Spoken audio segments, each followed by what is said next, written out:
Well, they say all good things must come to an end.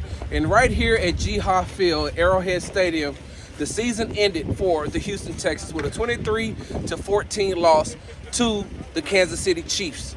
The one thing that I really liked about this Houston Texans team is they competed. They went toe-to-toe.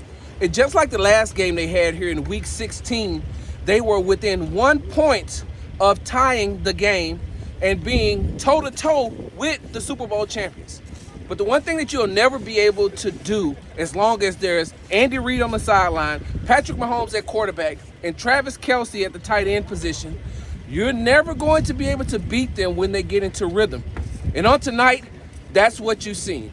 Patrick Mahomes, Travis Kelce took it back like it was 5-7 years ago. They were just so dialed in, on the same page, making big plays when needed, coming up with the huge plays to keep drives going. And so the Houston Texans defense, although they played well, they just missed in spurts. And that's what running back Joe Mixon said after the game. It's just like there's these couple of plays that you have to execute on the offensive side and the defensive side of the ball.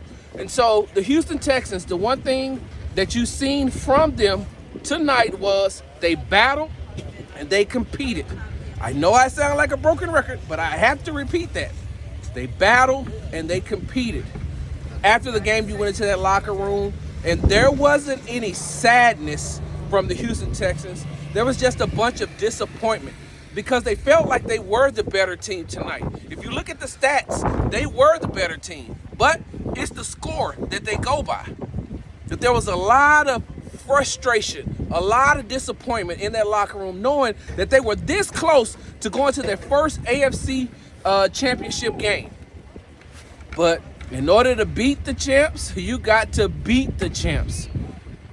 And it's very hard to do right here at this stadium, somewhere where they're very, very familiar with. Now, there were some questionable calls that went against the Houston Texans, just like in Week 16. There were some questionable calls that went against the Houston Texans. But like Coach DeMeco Ryans said in his post-game press conference, you have to know that coming in. Like Joe Mixon said, you have to know that coming in. Like a couple of other players said, you have to know that coming into the game, that you're facing a bunch of factors. You're facing the home crowd. You're facing the home field advantage. You're facing Mahomes, Andy Reid, Travis Kelce. You're facing questionable calls. The Kansas City Chiefs have earned the right to get those calls. And I know that there's a lot of Texans fans that don't want to hear that, and I understand. But they've won 2 Super Bowls back-to-back. They are a dynasty. They're going on trying to win their 3rd Super Bowl. They are a dynasty. The league is going to look at them a little bit different. The league looks at Patrick Mahomes a little bit different. You can't really get just too close to him, although I don't agree with any of those calls that they made as far as roughing the pass is concerned. But they're the Kansas City Chiefs. And that's how it happens. It has been an honor and a pleasure for me to not only cover this Houston Texans team this season, who, through all adversities and all the injuries that they went through, everything that they went through, they were still here playing in the divisional round with an opportunity to advance. They still competed. And over the last 2 years, what you've seen from the Houston Texans is a team that's going to compete. DeMeco Ryans is going to make sure that they're going to compete every game. So once again, it's been an honor and a pleasure to cover the Houston Texans, but it's been a bigger pleasure to bring these type of recaps to all of the supporters of Big Sarge Media LLC.